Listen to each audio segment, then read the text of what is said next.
what's the order? Order is going to be fem, and then fix. Okay. First of all, the perm.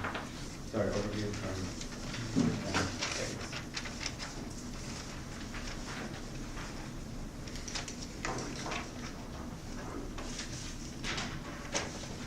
Okay, so is the one ready yet? Yeah, ready, go ahead. All judges ready? Okay.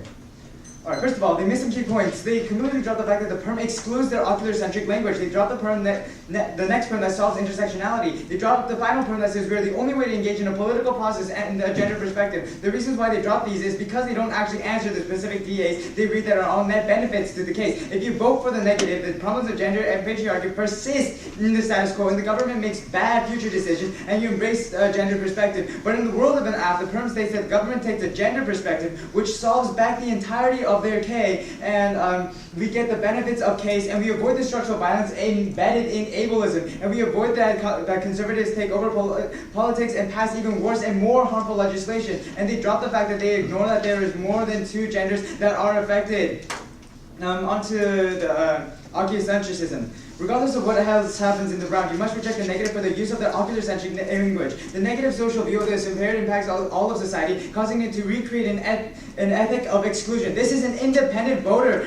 This one dropped Barnes in 92. The sibling stereotypes of medicalize, patronize, criminalize, and dehumanize disabled people. They are fundamental to the discrimination and exploitation which disabled people encounter daily and contribute significantly to their systematic exclusion from mainstream community life. Attempts to remedy the situation and normalize disabled people will only partly resolve the problem. The only solution acknowledged and explores failure to adopt such an approach has an important implication for both the disabled and society as a whole.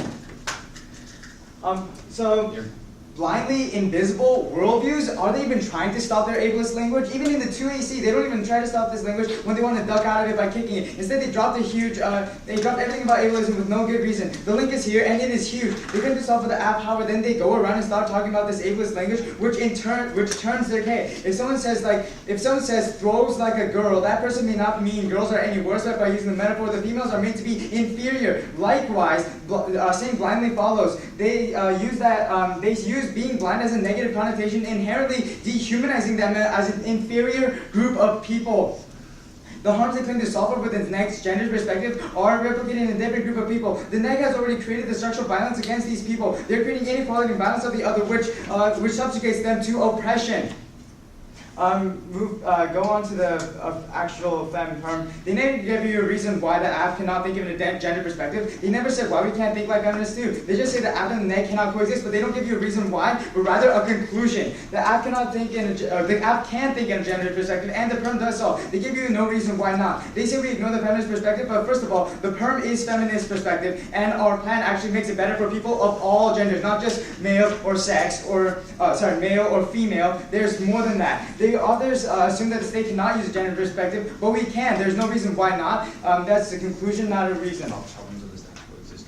The problem with the status quo exists because there's no action like the app. When we put forward this plan, we're basically saying, and we permit, we're basically saying that we're going to enact this plan in this perspective, and that creates real world policy change. They're saying, look at this through a feminist perspective, does nothing in the real world. If you want to make change, this is how you do it. You do the app plan with a feminist perspective. And we've said before, time and time again, that our case does make it better for all genders, and this went uncontested through the round. And not to mention, the app is the only. So basically, look at 300 different reasons from the political environment that perpetuates harmful mindsets. From immigration to STEM research grants to the NIH, we totally agree that sexism is bad and we should act to stop it, but rejecting the app is not the way to do it. And it wouldn't do anything in the scope of current politics because there are simply too many factors besides the app as well. So if it can solve all several hundred things of the status quo, then it can handle our app as well. This is why the perm solves. So basically, you can do both things at once, and there's no reason why not, and I'll go on case. So basically, there's a whole bunch of people dying, there's a lot of suffering, medical diseases, that things are not going to Cuba. They don't mention any of this, and this one's conceded the entire round. That means all of this flows aft. Not to mention the mindset that we're using, this utilitarian perspective, creates a world in which we will be able to go out and justify genocides. And that's the sort of thing that allows these gender perspectives to continue. We need to change, and we have to go for our AF because that's the only way we can truly fix these problems. Extend that Coquelin 94 that the sanctions are a sacrifice of the population. Also, not to mention this is ethnic paternalism, that embargo is ethnocentric paternalism. We're not affecting just one, we're oppressing an entire population because of our ethnocentric paternalism. That's why we should vote AF. We'll take about how much do you guys have for the evidence? I have 3 to 5 for this.